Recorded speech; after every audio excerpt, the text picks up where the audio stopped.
You are listening to The Investor Way with Sam Ball and Jonathan McEwen. If you enjoy the show, please subscribe and follow us on Twitter at TIW Tweets.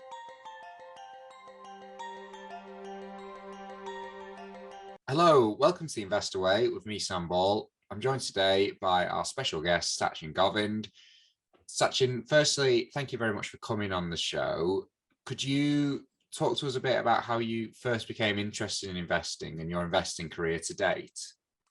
Hi, Sam. First off, thanks for having me. I've actually listened to your podcast, so it's quite weird actually being on it. So, investing history to date. So, I'd probably say I started in 2020. I think I came out of uni in 2018 came out of uni in 2017. Obviously, I'm a pharmacist. I did 4 years at uni, and then did a year training, so qualified in 2018.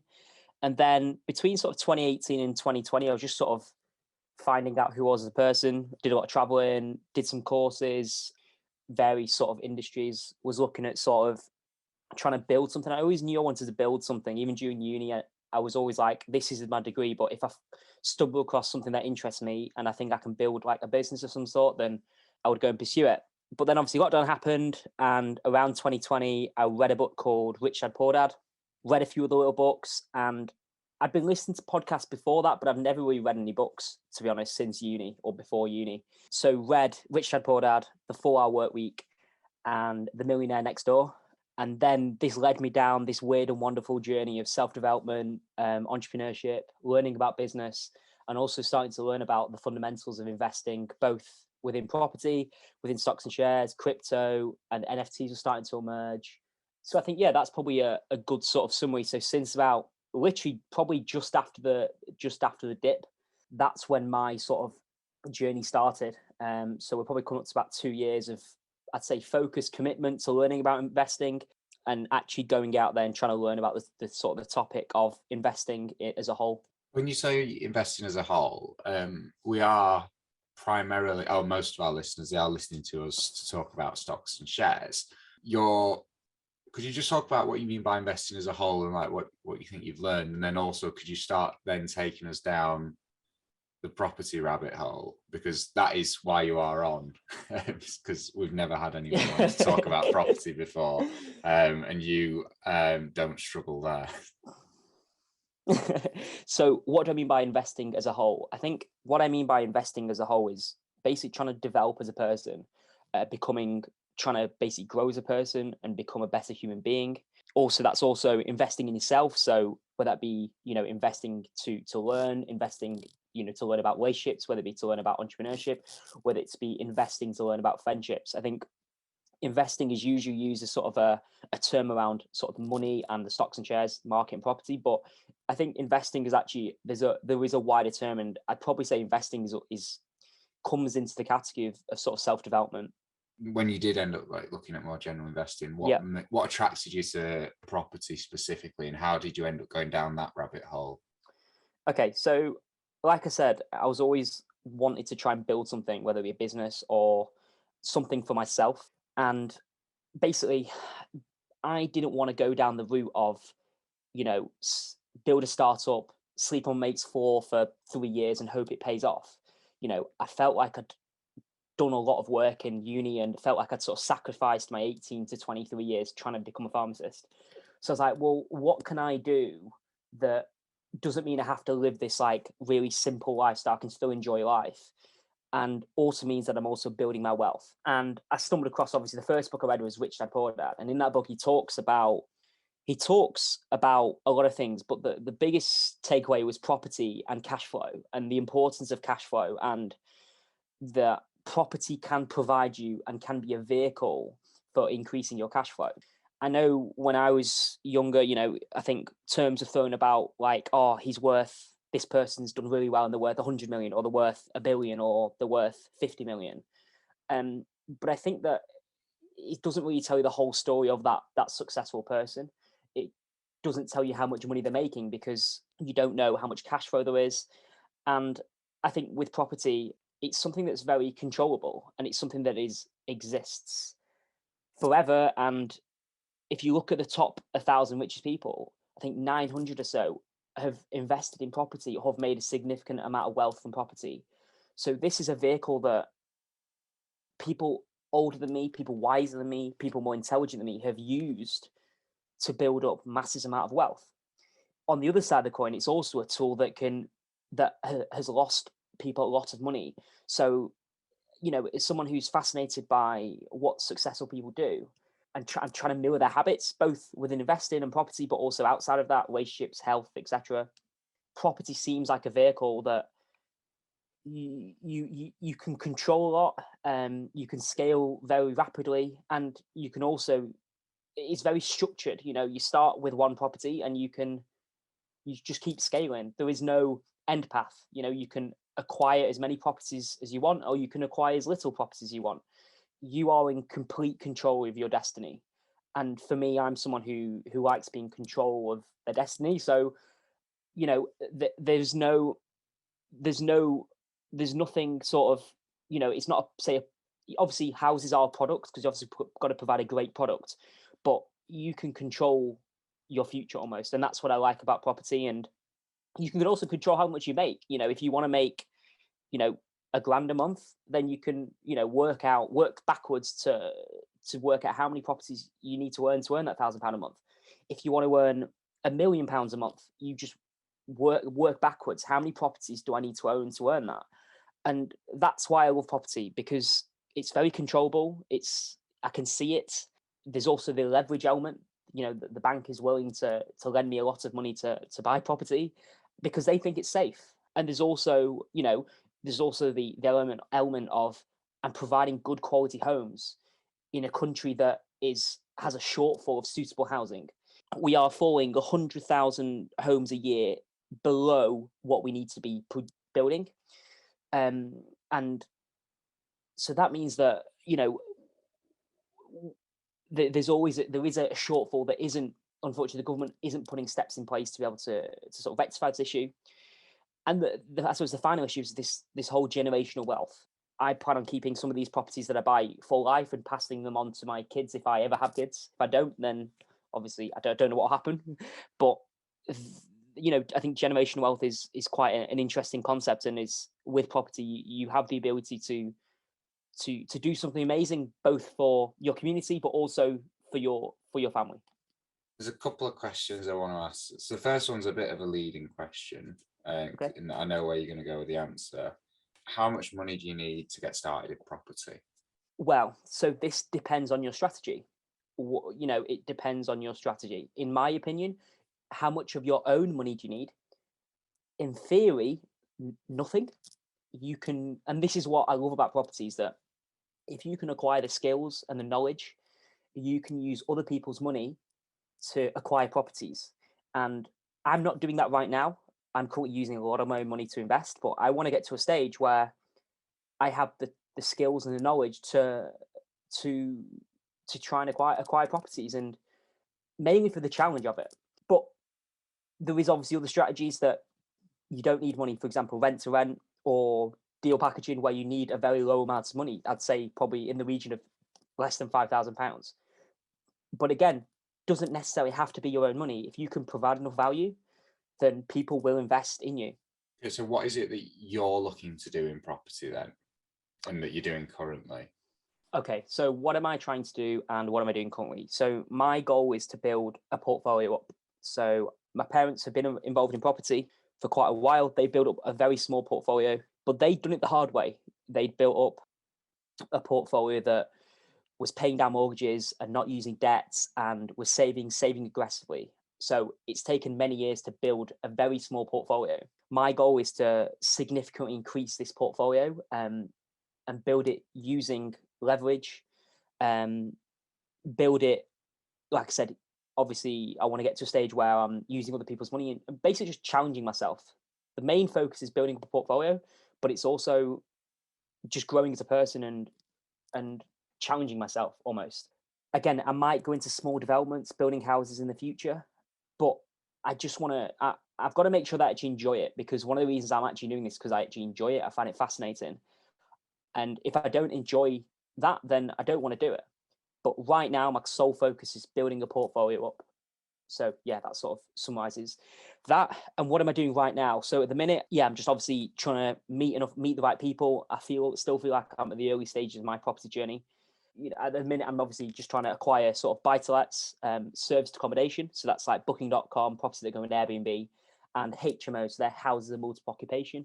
So I'm trying to acquire those properties in Liverpool and Manchester. Those are my sort of focus areas. And yeah, basically scale significantly within the next few years. Talk a little bit more about the HMOs and how you get into that, for example. Because I read a book that you gave me recently, and that talks about like licenses and how that's changed. And now it's got to be properties with an existing license. Is that right?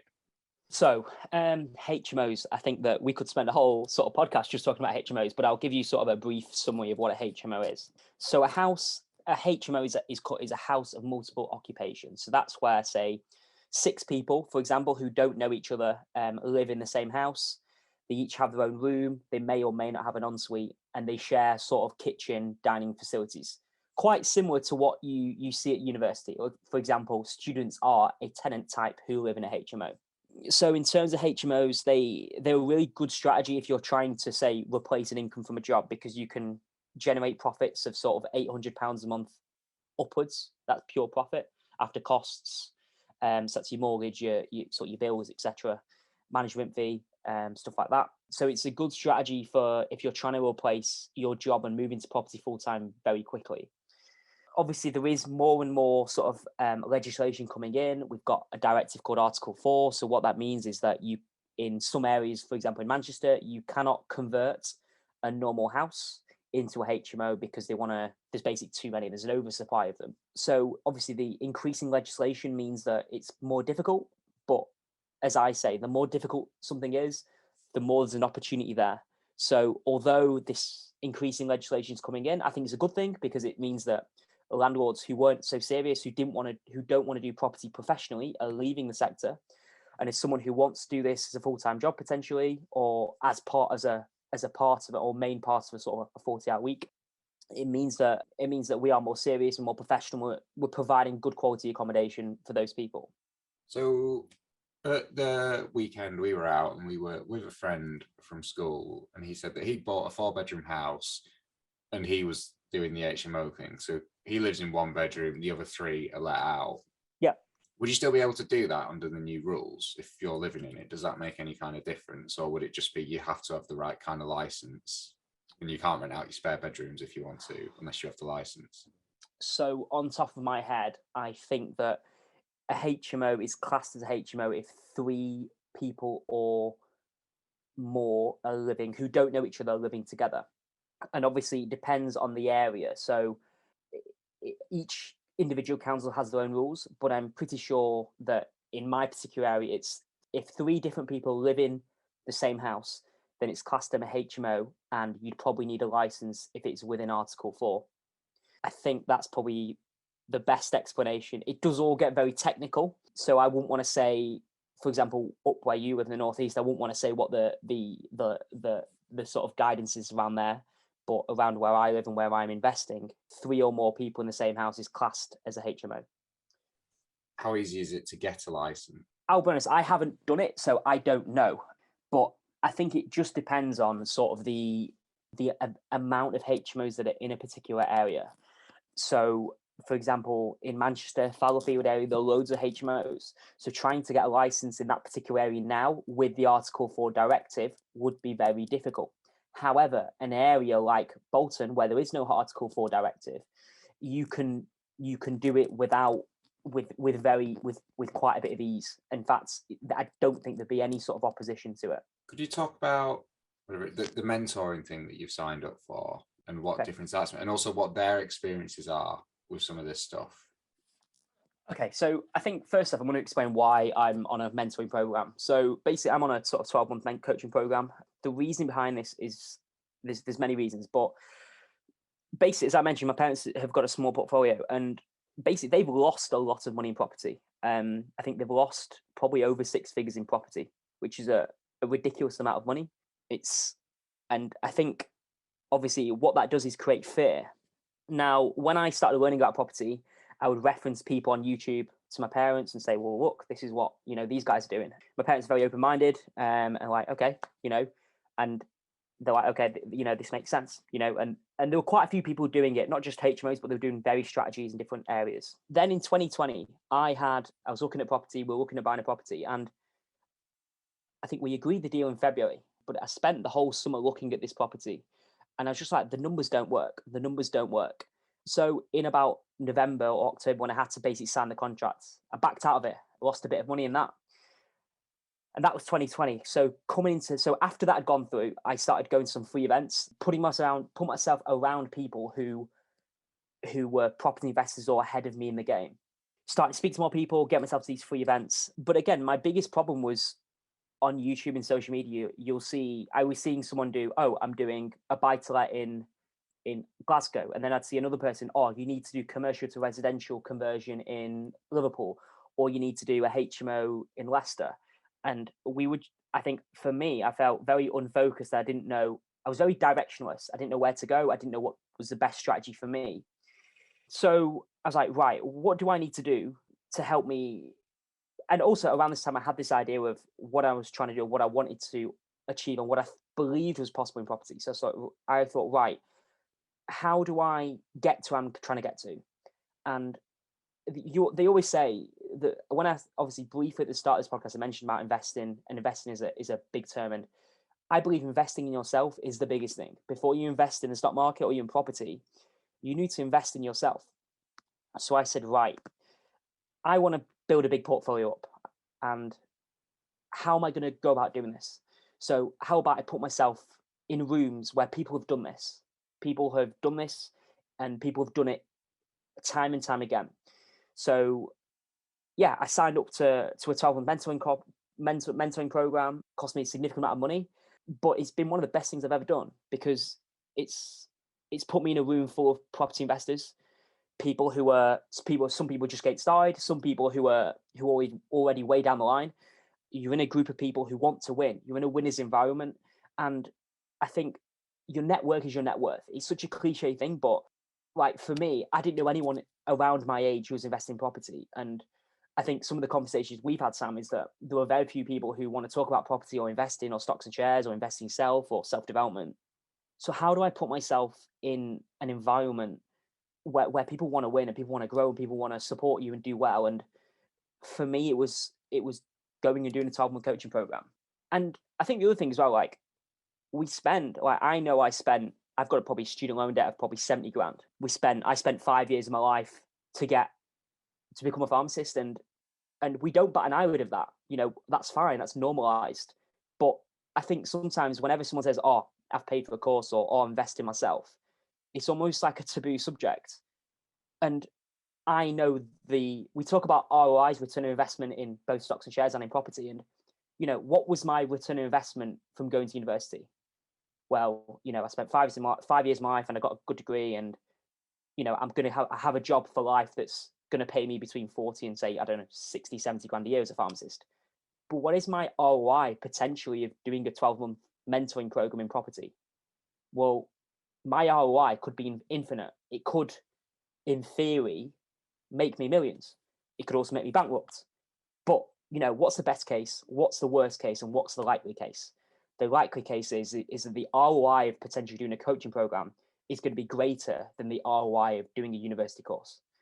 And that's why I did it, because I wanted to go away after the 12-month coaching program knowing that I had built a foundation.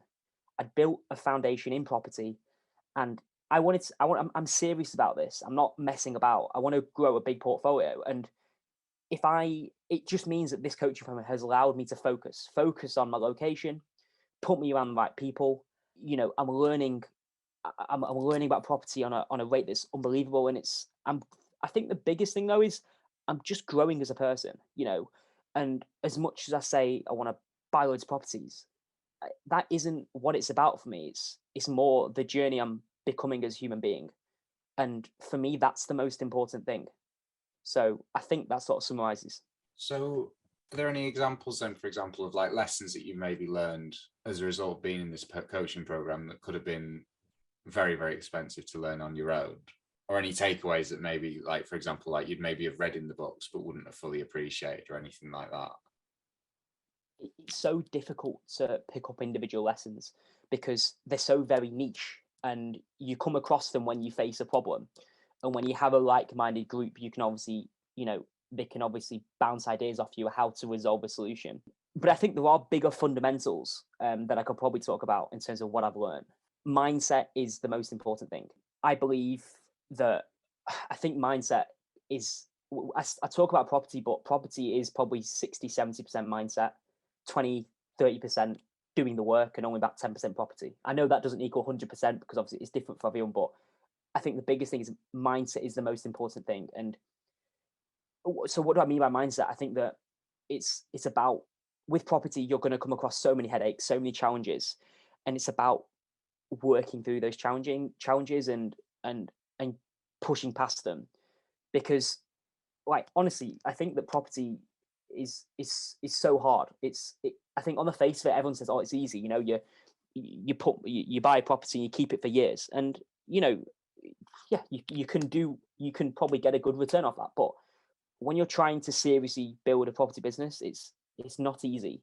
And I think I've said to you on quite often, I feel like most days I'm banging my head against a brick wall because it's, you don't know where your next deal comes from. You don't necessarily sometimes know how you're going to fund it. You don't know challenges with tenants, challenges with estate agents, challenges with your solicitor. It's constant challenges, but from challenges and failure, I believe you grow. So yeah, mindset's probably the biggest thing. I think the second thing is your network is your net worth. It's, again, another cliche thing, but if you want to succeed, you've got to put yourself in the right environments. And for me, I want to succeed in property, and putting myself around people who are actually doing it, as opposed to, someone on the street or someone in the gym saying, "Oh, I've had this problem or that problem." I think, your environment is so important. And I think being around people who want to win is so important. And I think the final probably key learning is that you're always learning. I think when you commit to this, you like anything, like investing, stock market, etc. You're committing to lifelong learning. I think I said to you, every day is a learning day, and I think you have to approach that with any type of business. I know it's investing property, but it's still a business. You've got to commit to learning. You've got to commit to continue investing yourself. And I think those are probably the three things right now that pop in my head. No doubt other things will come up, but you've asked me, so yeah, that's probably the three things that pop into my head. How did you actually find your mentoring program then? So I'd basically been on YouTube and watched a lot of people, spoken to a lot of people, and I tried to find a coach who resonated with me. The particular coach who runs my training program, based on what I'd seen, he was responsible for other people on YouTube being successful. A lot of people credit him. He's been investing for as long as I've been alive. So he's been investing since 1995, the year I was born. So that he has a good track record. And interestingly enough, someone I knew had done his program and said it was a brilliant program. And he himself is now doing property full time in less than 2 years. So for me, that's the reason I chose that particular training program. But again, you've got to find someone that resonates with you, who embodies your ethos. And for me as well is the environment. So the environment, we got a taster of that. I had like a taster weekend, and yeah, I enjoyed the environment, and it was an environment that I thought I could flourish in. So those are sort of the reasons that I chose that particular coaching program. This is backtracking quite a bit, but you talked about, like when you had a deal arranged in 2020 or whatever it was, and then you pulled out, and then you referred to the amount of deals that you're actually like, banging your head against a wall. How many deals do you, because I think there's almost as well as, like you said, there's a perception that you just maybe, spend a little bit of time browsing on Rightmove, you buy a house and then you just wait for it to go up. Could you talk about what you're looking for in a deal, and how many deals you actually have to say no to before you find a deal? So what am I looking for in a deal? So for me, the main things are, is it in my target area? So my target area, Manchester and Liverpool. Is it cash flow positive? So it has to provide me with a profit at the end of each month. because if it's not providing you with a profit, it's then a liability. And Sam, as you know as well as I do, that you don't want liabilities. Is it an area of sort of strong rental demand? As in, will this rent well? It's not in the middle of the North Sea, for example. That probably wouldn't rent well. But if it's in the sense of say Manchester, it probably would rent really well. Will I hold on to this property for the long run? And that's because if you think long term in investing, the chance of you losing money are probably relatively lower than if you think short term. And then the final point is, there's two more. There's always have a cash buffer, so don't be investing to your limit. Always have that buffer in case things go wrong, because things do go wrong in property. Like anything, things go wrong with stocks and shares, things go wrong in crypto, things on NFTs. Same with property. Property probably more so because it's a business, you're dealing with people, and obviously maintenance issues. And the final one is, ideally you want to buy from motivated sellers. So in this market, that's very difficult because of house prices are flying. So trying to find someone who sell to you at a bit of a discount is very difficult. But when the market eventually does sort of chill itself out, you're trying to look for people who are motivated, who you can help, who can potentially help from being repossessed, potentially help from probate properties, for example, where people have unfortunately passed away. Help people and find a solution for their problems. We're not taking advantage. We're being ethical about the way we invest. We're helping people who have a problem and need a solution, and need potentially a quick solution. And that's where property investors come in, because we can help them with their problem and provide a solution, and then provide a great quality property to a great tenant, in a great area that will provide great housing. And in terms of what am I looking for? So I'm looking for, like I said to you, buy-to-lets, HMOs, SAs. I have a target return of ROI of sort of 10% for buy-to-let and 15% sort of for HMO, service accommodation. However, the deals I'm doing now aren't necessarily the deals that I might do in 2-3 years.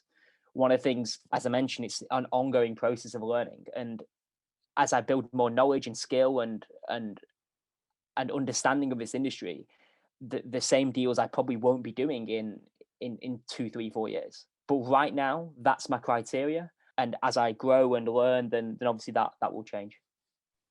So you mentioned a target of 10% for buy-to-lets and 15% for HMOs. Yeah. Why wouldn't you just do HMOs and get the 15%? Maybe I'm being a little simplistic here. Because like anything, like any sort of market, diversification is crucially important. And diversification is crucially important. You don't want to have all your eggs in one basket, because you don't want to expose yourself to too much risk. If you have a diversified portfolio, like same in stocks and shares, like you don't put all your money in one stock. I know some people do, but I certainly wouldn't. But it's about having a portfolio that if one sort of product isn't working. So for example, if buy-to-lets, for example, aren't working, you have another product that works. And the other thing is, like, you've got to think about sort of your time as well. So HMOs are more time consuming in terms of managing them and sorting them out. Whereas buy-to-lets, potentially you could have a tenant in there for 5, 10, 15 years and doesn't require much maintenance and doesn't require much input. They're there and it just sort of is there and it just sort of ticks on in the background. Whereas a HMO in service accommodation, like for example, service accommodation, you've got to consider cleaning, you've got to consider, guest welfare, you've got to be getting good reviews, that sort of thing. So it's just about having diversified portfolio. So obviously I've only spoken about residential, but we've also got the whole commercial side. So commercial property in terms of owning offices and stuff, I might be interested in that in the future, again, as a more diversification, reduce my risk, and another income stream. I think in this day and age, I just don't believe you can only have one income stream, especially at the minute with sort of inflation at 7, 8, 9%.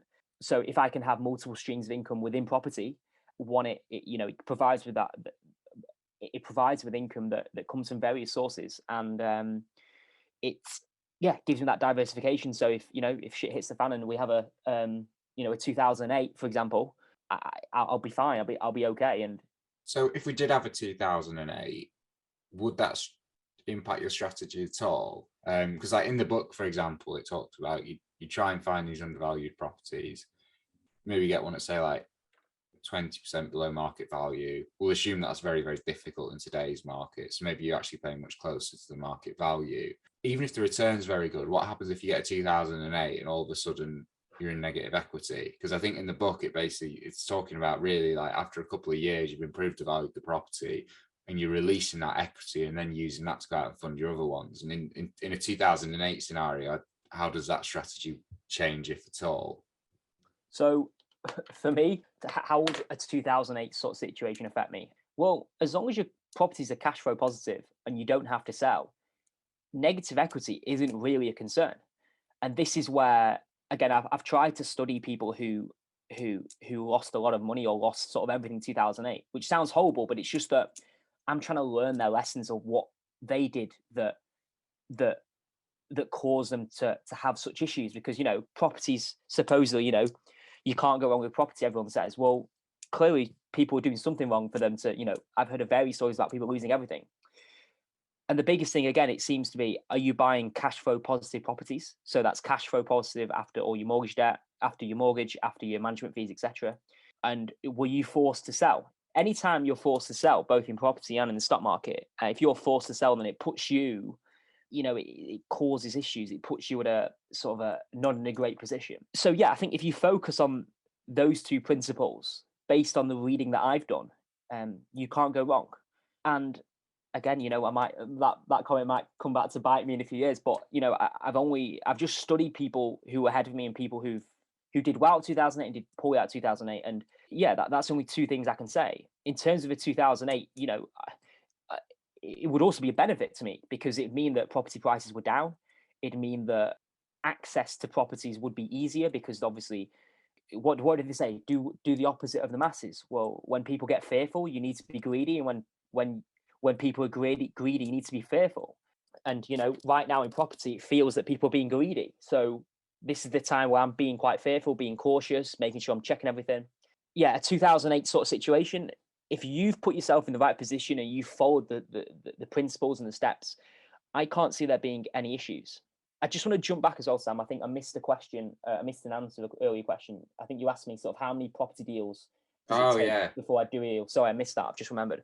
So probably about 80% of property deals that I look at, I don't touch and put them in the bin pile. You're looking for sort of your 10%, 10 to 15%. So if you're looking at about 100 properties, you'd probably be looking to pick up probably 5 or 6 by the time you get to the nitty gritty of it. So that sort of shows the amount of work you have to do to try and find properties that actually work. So yeah, it's so when we're saying that you're looking at 100 properties, we're not talking about, for example, if I was to give you a random sample of 100 properties, or is this 100 properties where you've already looked on Rightmove and thought, well, this could tick my criteria, and then it's from that 100 that you get to your 5 or 6? So I think what I mean by that statement is I'll get emails every single day from various people saying, I've got this deal, I've got that deal, I've got this deal. Again, so from that 100, obviously a few won't work because it's not my strategy. A few won't work because it doesn't hit my, say, ROI criteria. It might not work because of location. So you're constantly shifting through those emails, as well as doing my own search in terms of doing my own stuff in terms of viewings and stuff. So then you'll get to your, and even the ones you're viewing a lot of properties to try and get the ones that sort of work. And you're putting in, or you should be putting in, a lot of offers, and you'll just get a lot of rejections because various reasons. People want the best price, and as an investor, you can't necessarily give them best price because it all down to numbers. The numbers have to work for you to be able to buy that property. The numbers don't work, then it's not for me, unfortunately. And that's fine. That's just the game. That's just the way it is. So yeah, I think I've answered that. So yeah, basically, there's almost like two trains. You've got your lead train in terms of the ones I'm actively looking for, in terms of the work I'm doing is sort of booking viewings and looking on Rightmove, and then you've got your second train, which is your emails, where you've got deal sources coming in, providing you with properties, which obviously you're trying to find that, like I said, that those hidden gems that will be deals. But yeah, I think that sort of sums it up. How much work are you doing at the minute in property then? Because I mean, one of the things that is unappealing to me about property is, this is partly from watching you going out hustling on Instagram, it seems like a lot of work. And I said it to you when we've been chatting, like one of the things I do like about my stocks is they never ring me at 2 a.m. because the boiler's broken. No one's rang me at 2 a.m. to say their boiler was broken. You'll probably get there given enough time. Whereas I'll never have that from a stock. I can say categorically, whereas you do have the possibility.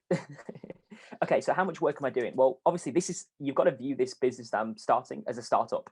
So at this moment in time, it's very much, you're doing a lot of work for very little reward. And obviously my portfolio is still very small. So in terms of a lot of the work that I'm doing is just finding properties and networking with people and trying to find deals. Now, if this was 2010, 2011, 2012, I'd probably be scaling a lot quicker than I am.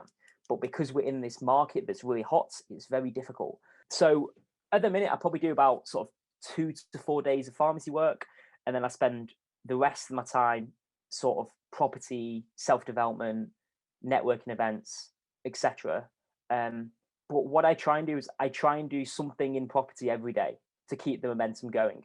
Now, some may say that's a bit obsessive, and I think you have to be obsessed in this industry because it's, you can, as much as there's not really any competition because you can't see your competition, it's very hard to find deals in this market. And in terms of, so I think that sort of summarizes how much time I spent. But the other thing, I like this, I enjoy it. So for me, it doesn't feel like work. So, which is probably a good thing, because if you were doing it to try and make money, I honestly don't do property. Genuinely don't do property, because you're not going to see a reward for your work until probably 5-10 years down the road, minimum. So if you're doing this for the quick reward, the quick cash, then property isn't that. Go and find something else to do. I don't know. Go into a casino or something. I don't know, but don't do property. Property is hard work, but I enjoy it, so it doesn't feel like work. And in terms of your second question, well, part of that question is you mentioned, no one's rang me up to you said I don't want my tenant ring me for a boiler. I don't want to have to deal with people. Yeah, so that's where you've got to use leverage. You've got to leverage your time, like we leverage with mortgages and we use banks' money and other people's money. You've got to leverage your time. So all the properties the properties that I own or look to own in the future, I will never manage them. I value my time. I want to be, seeing you and discussing things on, about life and reading and traveling. I want a life. If I don't want to be, fixing a door handle or sorting out a boiler. I don't want to be doing that. And that's where you've got to leverage your time in terms of using estate agents. So I'll just give you an example in terms of time element. So a property that my parents currently own, they've done 4 hours of work in the last 5 years on one property. So it doesn't require a lot of time, but again, it's about leveraging other people. So it's about using letting agents. And that's why the amount of time spent on that one particular property is very low. Now, if you did it yourself, the amount of time you spent trying to find a tenant, checking boiler certificates, gas certificates, etc., then your time that you'd need would be increased. So again, I think that to answer your question is how involved do you want to be? I don't want to be a landlord. I've got no desire to have a big bag of keys and go and check in on my tenants every single day. I don't want to do that. I don't want another job. I already have another job. I'm a pharmacist. I have a job. I want to be doing other things with my time. And that's where leveraging is important. So what would you say then, because a lot of our listeners, they are primarily stocks and shares, or I assume they are if they're listening to this every week. What would you say if we've got a listener, say they're reasonably wealthy, got a good sized stock portfolio and had some money to actually start dabbling in property, but they're not obsessed with it and they've maybe got like kids to look after and they're not going to be going out, going to like 10 viewings a day? Or how would you suggest someone like that get into it? I think first off, there's 2 things I want to pick up from that. First thing is you don't want to dabble in property. If you dabble in property, you're probably going to lose money. You've got to be serious about property.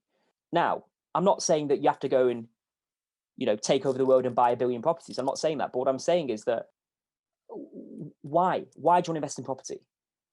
Like the reason say this person wants the diversification. They've already got £1 million of stocks and they've got they've got 500 grand of cash sitting around. Okay. Hypothetical scenario. Okay. So I think I'd probably start with, what's your why? Why do you want to get involved in property? So you said diversification. Well, okay, that's a valid point. What is the sort of, what are you trying to achieve from property? Is it just another income stream, or do you want to quit your job? I think you've got to reverse engineer why you're doing it. Because if you're doing it because, oh, I just want to preserve wealth, well, that's fine. You know, you can just go and park that 500,000, I think you mentioned. You can just go and buy 1 or 2 flats in the city of Manchester worth about 250k, and you probably have no headache, no hassle, but you wouldn't be building a property business. You're preserving wealth as opposed to building wealth. And that's sort of the difference. There's 2 trains of thoughts with property. There are property investors and the people who invest in property. Property investors are people like me who, you know, leveraging, are trying to build a reasonable sized portfolio, trying to build a property business. People who invest in property are people who are trying to preserve wealth. And they're 2 very different skill sets, and they're 2 very different train of thoughts. And you need to decide which camp you're in. Are you in camp A or are you in camp B? And I think from that, you can decide where you want to go. For me, I've said I'd like to be doing property for most of my time. So my strategy and the way I do things would be very difficult if you just wanted, like I said, 2 or 3 properties and you just wanted a bit of diversification. Because if you're trying to build a big portfolio, you've got to be focused. It's not, like I said before, it's not easy. And it's a lot of hitting your head against a brick wall. And it's a lot of effort and a lot of time and a lot of hustling. And it's not, whereas if you're trying to obviously preserve wealth and property, then you can find a property tomorrow that will probably fit your criteria, you know, and give you a steady income. So I think I'd probably say, what's your why? And I think also question, how big a size portfolio you're looking to achieve, and then work backwards from there. And then, like, if you're trying to build a big portfolio up, then maybe it's worth, you know, going to some free courses, getting yourself to networking events, potentially paying for a coach. But if you only want 2 or 3 properties just to sort of sit in the background, I don't think you need to be doing all that. You know, you can just, you know, find a deal source, or, you know, find some developers in a big city and park your money there. And again, you'll do really well. But obviously you won't be leveraging, you won't be, you know, getting the best return, but you will be getting a return. And that's equally fine. There's no right or wrong in property. Everyone's got their own strategy, everyone's got their own goals, and it's down to the individual to decide what they want to do. Do you think of valuations at the moment then? I know you've touched on it earlier. In terms of property valuations, obviously we're on the up cycle. So there are property prices, you know, are very high, and I think the highest they've ever been on terms of the average house price. And I'll be honest, I don't see it easing off anytime soon. As far as my understanding of property and the cycles, we've probably got about another 2 years, either between about 1.5 to 3 years of growth. And then I think there will be some sort of correction. But I don't know that. All I'm doing is, again, doing what you do in stocks and shares. Is the best time to buy property was 20 years ago. The second best time is now. And if I'm holding for the long run, cycles don't really play a part. Like I said, the best time to buy is now. You talked about cycles and 1.3 to 5 years. Where's that figure come from? Okay, so there's a theory. 1.5 to 3 years, sorry. Yeah. So there's a theory called the 18-year property cycle. As with anything, I think take it with a pinch of salt. But a lot of people ahead of me in the game who are more knowledgeable reference this. And this is basically, again, property cycle is at 18 years. So a 2008 light crash is estimated to happen 18 years from 2008, which should be around the sort of 2025, 2026 mark. But again, there's no proof in it. It's just a cycle. There's no evidence of that. It may be that, you know, we get a crash next year. We may get a crash in 5 years. But it doesn't affect what I'm doing. I'm not bothered about that. I can't control that. The only thing I know is that the best time to buy property was 20 years ago. The second best time is now. And if I'm holding properties for the long run, I'm talking 50, 60, 70, 80, 100 years. Does it really matter what cycle or when in the cycle I bought it? Because like I said, like I referenced earlier in our conversation, is that there is a lack of housing in this country. Property prices continually go up because the government isn't doing enough to allow more properties to be built. And we have a shortfall of stock, and this shortfall is compounding every single year. So in terms of the cycle, yes, we have a cycle. Does it affect my investing? No. Do I care about it? Well, I'll take it. I'll take it with a pinch of salt and keep an eye on it, but I can't control it. It's an uncontrollable, and if I can't control it, then I can't really worry about it. Okay, same question, but interest rates instead of valuations. Okay, so again, I don't know if there's an interest rate cycle, and again, same sort of situation. I can't control it. I can't control interest rates. I think there's been a sort of trend that interest rates are on the way up, but again, I can't control it. So all I can do is, factor in when I'm running my numbers, what would happen if the interest rates went up by a bit. So I'll factor that into my numbers. And that's all I can do. That's the only thing I can do. It doesn't stop me from investing. Again, it'd be difficult as a property investor to sort of see that, the highs of the 80s, where I think it was about 14, 15%, I think, interest rates based on conversations I've had with various people. Okay, so what would happen to your portfolio then if interest rates were at, say, 5%? Could you still do what you're doing? And would you have, because when you're planning that you're getting your cash flow positive, what happen? I'm assuming that properties you've got, they're not going to be on 30-year fixed term mortgages. At some point you'll have to remortgage. And what happens if the interest rates jump by 5%? Would all these deals still be cash flow positive? Or would you just up the rent? So if the interest rates went up to 5%, is that your question? Yeah.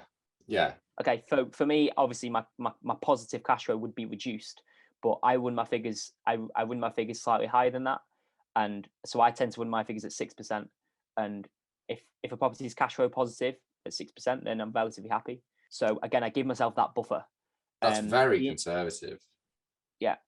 Well, I think you have to be. No, it's good. It's good. But I'm surprised that in this environment, you're using 6% as like your buffer, because that is a high interest rate. So I've run that. So I've run my mortgage interest rates at 4% and 6%. So 6% is the upper limit. Again, that's the advice I've been given, and I can only go off again. Copy what people do who are ahead of you in the game. Copy what successful people do, and stress testing at 6%. And if I'm in positive cash flow, then I can't do much else. If mortgage interest rates go to 7-8%, well, just have to go back to pharmacy. Yeah, just quit and go back to pharmacy. I can't, but again, I can't control that. But what I can control is that what are interest rates now? So I think interest rates that I'm getting in a limited company is about sort of 3%.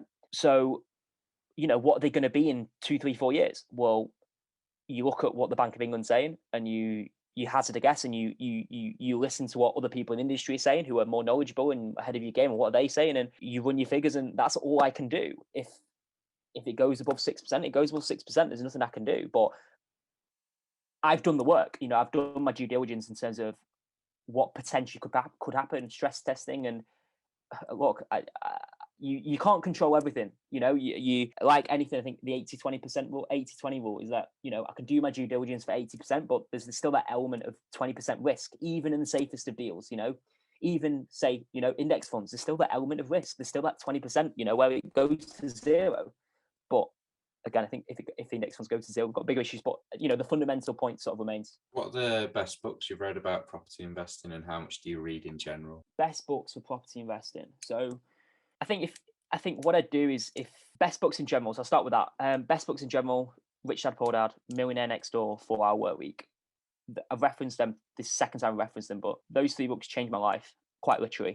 I think one of the biggest things I did when I read those 3 books, it was just this sort of like moment of, I don't feel like I know enough about the world. I don't feel like I knew enough about being an adult, and reading's so important. I've learned so much. I constantly trying to absorb content. Podcasts, books are the main 2 things. Also watch a lot of YouTube. Don't really watch TV, don't really watch Netflix, and don't really watch films. So if you ask me about, have you watched this film, the answer will be probably no. But if you ask me, have you read this book or listen to this podcast, the answer will probably be yes. So I try and read as much as possible. It's quite difficult. I try and read about a book a month. This year I've been not the best, been quite slack on it, but yeah, I read a lot. And again, what successful people do. Successful people read. What is it? Again, Warren Buffett reads 4 hours a day. So, and look at how successful he's been. And again, titans in my industry, titans in your industry, how much are they reading? They're reading a lot. So, if you want to be successful, mirror what successful people do. I feel like I've said that a lot of this podcast, but I'm not trying to reinvent the wheel, Sam. I'm not clever enough to reinvent the wheel. I'm just trying to copy what successful people have done. And, if reading is that is that thing, then yeah, read. In terms of property books, I think Property Magic, that was one of the first books I read. Rich Dad Poor Dad, although it doesn't talk necessarily about property, I think it's a good starting point. I've just read a couple of books recently called Multiple Streams of Property Income and Property Investor Secrets by Rob Moore and Mark Comer. Again, two sort of titans in this industry. A beginner's guide to property investing. So for you guys who maybe, like I said, are on the fence, not sure what to do, that was a good start, a really good starting point. And I think that's by Rob Dix. And there's a book by, I've forgotten his name. I can remember the cover of it, but it's by an American author. I think it's the Millionaire Property Investor or something. If I can find it, if you can give me 2 seconds, I'm about to find it. But that's it, The Millionaire Real Estate Agent. And there's another book by the same author. I can't remember his name, but those two books are brilliant. So what are the best resources that you use for investing? And these can be free or paid. Best resources. YouTube's brilliant. If you're trying to build up a sort of very small portfolio, you can learn a hell of a lot from YouTube. In terms of resources, you've got Rightmove, obviously, Zoopla, obviously that's where your properties are. AirDNA, which is for sort of service accommodation. You've got Property Tribes, which is basically a property forum, really good, lots of information there. And networking events, like go and Google, property networking events, go and Google business networking events, because at those events will be people who are more successful than you and have more insight and older than probably me and you. So, learn off people who are doing what you want to do. I think that's probably one of the biggest advice. Don't go and learn. For example, you wouldn't go and learn, how to play golf by Roger Federer. You're going to learn about how to play tennis by Roger Federer. And by the same token, in property, go and learn off people who are doing what you want to do. So don't go and learn off someone who isn't doing what you want to do, or the guy in the gym, or the guy in the supermarket. There's no point. Mirror what successful people are doing, and you should get some level of success. Who do you look up to as an investor? I think Buffett. I think Buffett's, in terms of your sector, Buffett is someone who's done incredible things. I think Grant Cardone. I think we're watching a guy on Instagram who is going to go to $1 billion. I think what he's done in terms of social media, in terms of property, and he's someone who I look up to in terms of his understanding of personal finance and monies and properties is phenomenal. In terms of this country, obviously, I think sort of my mentor, he's been doing it sort of 25 years, 26 years, whatever. And obviously I've seen what he's doing and etc. I think Rob Moore and Mark Homer, again, two guys who just normal people, and they've literally written step by step how to build a business like theirs. I also look up to sort of, I think, Lewis Morgan, Ben Francis. I love entrepreneurship, and I think what they did with Gymshark is phenomenal. I think their story's amazing, and I think, again, the Lewis Morgan podcast is a podcast that I reference, and it's a podcast that I've learned so much from. So that's another resource that some of your listeners may be interested in. Again, it's more about entrepreneurship, but it's still fascinating. Again, I learned a lot about the stock market from his set of podcasts, funnily enough. So I think his podcast is good. Who else do I look up to in property? Yeah, I think I probably covered it. There'll probably be a few others that pop into my head, but yeah, in terms of investing in property and business, those are the main people who I sort of look up to. I don't know how much you use Twitter, but are there any good Twitter accounts you'd recommend following to do with property investing? No, don't really follow anyone on Twitter for property. Instagram, again, Grant Cardone. Oh, Instagram's fine probably, if you want to do some Instagram. Yeah, Instagram, probably Grant Cardone's the main one. Yeah, there's not many. I think there's quite a few, but they're on the, again, they're still, the biggest problem with property is that a lot of the people who are doing it are 40, 50, 60. There are very few people who are sort of my age who are doing, which I understand, because obviously, for some strategies, you need a lot of money. It does take a lot of time to build the knowledge. But yeah, there's no one, I don't know anyone who's really like smashing the game who's sort of our age. They're obviously doing really well, but there's no one who's like, there's no one like a sort of Lewis Morgan who's worth 100 million at 28, 30 or whatever in property because of how long it takes. So yeah, there's very few. I think the only other resource I can think of that'd be helpful is, again, just podcasts. So the Property Hub podcast is a good one. Also listen to Graham Stefan, so personal finance stuff. But yeah, not many. I wish there were more.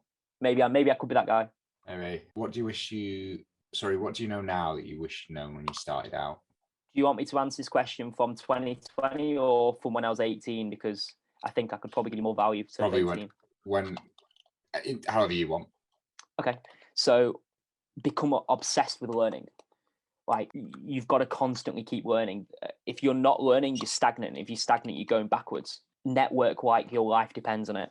Quite literally, yeah. So I stumbled across a video on Instagram, and I've referenced this a few times to various people, and it talks about how this billionaire became a billionaire. And he said that the reason he got from a millionaire to billionaire was because of how much he networked. He networked like his life depended on it. And I watched that video probably about a year ago, and I've tried to network like my life depends on it, and things are just starting to happen, and it's weird. Success leaves clues. Follow people who are doing what you want to do. You've got to be courageous. You have to be courageous to try and build anything, I believe. You have to be fearless and courageous. There were two definite traits that you need, because there'll be a lot of naysayers who say, oh, you can't do this, you can't do that. And you have to try and push through that, because when you break it down, a lot of the human beings who have done amazing things are just normal human beings. So I think, yeah, just ignore the naysayers. Have I said your network is your net worth? I think that's crucial. You've said that, don't worry. Probably too many times. And then sunk cost fallacy as well. Just because you've done something for a long time doesn't mean you have to keep doing it. So obviously, again, I could have just stuck with pharmacy and, had a relatively decent life, invested in index funds at, what is it, £250 a month over 40 years in the S&P will make me a millionaire. Is that it? Something like that. But sounds right. It wasn't going to make me happy. And regardless of what you do, just make sure you're happy in what you're doing, and if you're not happy doing something, life's long, so you can change and do things and challenge yourself, and focus on growth. As I said, this journey is, as much as about property, it's more about the person you're becoming and mindset as well. Mindset's the biggest thing. If you can't sort your mindset out, you won't succeed in anything, not just business or property, not just investing, but I think relationships, health, etc. Your mindset is the most important thing. So fuel it with positivity, listen to the right things, don't listen to negative people, listen to stuff that's going to enrich you. That's podcasts, that's people. Get yourself around the right people. How have you evolved as an investor? How have I evolved as an investor? I think just my understanding of it. I think one of my biggest disappointments is you're not taught about this between the ages of sort of 15, 16 to 24. You kind of have to stumble across this world by yourself. And I think that if I knew what I knew now, I sometimes wonder if the choices I'd made at 18, 19 would be the same in terms of going to uni, etc. I think that my perceptions of what's achievable has changed in terms of, I always used to think, how are people successful? And you realize it's just steps, it's just a process. And if you don't understand the process, you won't understand it. But once you understand there's a process behind investing. Once you understand that, that's when you probably have success. How have I evolved as an investor? I think just reading more and learning about it. It's a bit like an onion. You constantly peeling back layers and you're constantly learning more and more. And I've already said it once. This podcast, every day's a learning day, but it's true. You can never stop learning. There's always something you don't know, and you've got to find that information, because that information may make you a lot of money, also may lose you a lot of money. But I think you just got to be, I think the biggest thing is just constantly trying to learn, accepting you're not the finished product, and you never will be. What are the biggest mistakes you've made in investing? Not starting early enough, probably the biggest mistake. I wish I'd started at 18, wish I started at 19, I wish I started, learning about property and investing when I was 18, 19, if not earlier. Maybe, again, not putting myself around the right people early enough. Our friendship has grown in terms of the last sort of, especially 2-3 years, or mainly the last year, because we've got a common interest in investing. I kind of wish that, we'd spoken more before a year ago, a lot more, but... I'd have been less help. I've gotten better as I've gotten older. And so would I, Sam, because we didn't have the information, we didn't have the information. Like I said, where every day's a learning day, we're learning. I think, those are probably the biggest two mistakes. And probably not reading enough.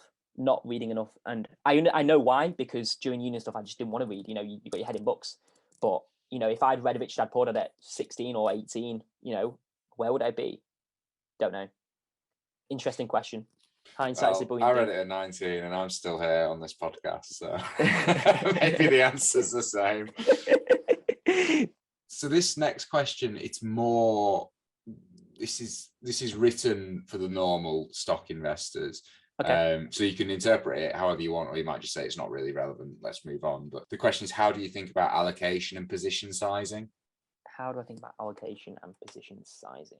So I think position size, I don't think I'll probably answer that, but in terms of allocation, I think just the main thing is having a diversified portfolio. I think that's probably the main thing, and make sure I'm not overexposed. So, I'm right now, because I'm young, I can risk a lot. So I'm risking, I'm leveraging at, getting 75% sort of mortgages, etc. I'm leveraging a lot. But as I get older, that sort of leverage will probably decrease, and I'll probably shift it up a bit more to make it more safer. And then in terms of allocation, just making sure you're in different sectors. I'm in buy-to-lets. In buy-to-lets. I'm in HMOs. No, so I'm not in HMOs yet, but it's something I want to get into. I've got I'm in the process of sort of doing a service accommodation. So having the different streams of income to reduce risk, I think that's probably the biggest thing. Yeah, I think that's, and then obviously, like I said, maybe commercial in the future. Who knows? Maybe developments in the future. Who knows? So just being diverse. Final question: what are your thoughts on Bitcoin as an investment? Yeah, I have Bitcoin myself. Again, diversification is key. It's another asset class, and I find that, again, I find the whole industry fascinating. I think that, where are we going crypto? Where are we going? And again, same with property. The best time to invest in crypto was probably 10 years ago. The second best time is now. So, I don't see it going to zero anytime soon. And if it does, well, I'm not overexposed. It's not gonna, I'm not gonna end up, on the streets. So, yeah, what I think the question is why. If someone isn't investing in crypto, why aren't you investing in crypto? That's probably probably my best answer. What do you mean by crypto? Because I would define crypto as Bitcoin and then everything else, which I tend to refer to as shit coins. So what do you think about the other ones and Bitcoin standing in it? So obviously, I'm only invested Bitcoin and Ethereum. But again, if you can find that Shiba and you're willing to be courageous, and you think it's going to go to whatever, do it. Because we've all got that mate who was like, oh, I invested in Ethereum in 2010 and then I sold it in 2012, whatever. We've all got that mate. But do you want to be the mate, or do you want to be the guy who's courageous? So look, same with property. Not every property is going to be amazing. Not every property is going to give you a return. Like I've already referenced, parents lost a lot of money in property. So it's about how you sort of recover from those failures. And the same with crypto. If you can risk money on some random coin, it goes up, then there's nothing that I can say. You've done the work. But again, I don't know enough about I don't know enough about the smaller coins to be able to hedge that bet. But if you've got the knowledge and you've got the courage and you're fearless, and it's not going to wipe you out if you put in a small amount in some random coin, then why not? But again, that's me. I'm quite a high risk person. I'm willing to risk it because at the end of the day, there's some level of reward there, I believe. But a lot of people, like 99% of people shouldn't get involved in property. 99% of people shouldn't get involved in crypto and in the shit coins. 99% of people probably shouldn't get involved in the stock market. It's what is your risk tolerance? It's as simple as that. And if you're comfortable, it's down to you. No one else is going to stop you. You've got to have the courage to do it. So we're at the end of the question list now. Is there anything you'd like to say? And also, where can people go if they do want to connect with you or find out more about you? I think first off, thanks for having me, Sam. I hope I provided enough sort of content and detail for everyone. Yeah, main probably place is Instagram, Sachin_Govind. I do have a YouTube channel that I do kind of need to restart because I did enjoy it and I want to put some more property stuff on there. But I think that's something for future me. Is there anything else I want to say? I think, like I said, property is a great vehicle, and it's like stocks and shares and like crypto. It's a fascinating world, and I think so many people on the fence, and I think so many people don't understand property, and I think that so many people, the first thing I mention when it comes to property, I don't have the money for property, and I think the first thing is get yourself, if you want to build a good portfolio, even if you just want to buy one property, actually do some work and research it. Research how much money do I need to buy a property, because I think there were so many misconceptions about property. There's so much that I've learned, and yeah, I think the biggest barrier, it seems to me, is I can't, it's expensive to get involved in property, and that's not true. If you can provide enough value and provide enough knowledge, then you will find investors. And I think, again, debt is good. Debt is really good, and understanding the right type of debt is important.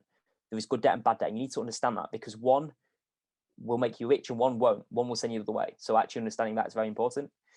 And if you're not sure about it, don't do it. With property as a business, you've got to view it as a business. This isn't, if you're trying to build a reasonable sized portfolio, then you've got to be serious about it. You can't be sitting on the fence. You've got to be deadly serious. You've got to be willing to work hard, and the rewards will come.